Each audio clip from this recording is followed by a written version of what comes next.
Ciao, sono Michele Righetti.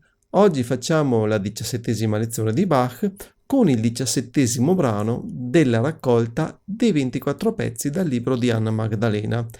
È un minuetto in tonalità di Si bemolle maggiore. In chiave abbiamo due bemolli, Si bemolle e Mi bemolle. Questo brano di particolare ha che la mano sinistra lavora molto, soprattutto sembra che lavori molto ascoltandola, mentre invece di fatto non lavora proprio così tanto, ma abbastanza. Oltretutto, nella versione originale del libro di Anna Magdalena, questo, c'è una piccola, diversità rispetto alla versione dei 24 pezzi, perché in questa versione, nell'ultima battuta del primo ritornello della prima volta, c'è un mi be quadro tra parentesi, perché in realtà dovrebbe essere un mi bemolle. Qui tra parentesi che cosa significa? Come sempre, le cose tra parentesi sono, date per opzionali, per cui chi vuole fa questo mi naturale, altrimenti quello normalmente dato dalla tonalità, il mi bemolle. Nella versione che andiamo a suonare noi faremo il mi bemolle, perché nella versione dei 24 pezzi dal libro di Anna Magdalena i curatori della raccolta hanno deciso di mettere esplicitamente il mi bemolle. La differenza è gran poca. Entrambe le versioni sono accettabili, sono belle da ascoltare. Bene, adesso andiamo a suonare come al solito, prima a mani separate e poi a mani unite.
Se ti è piaciuto questo video iscriviti al canale e lascia un like.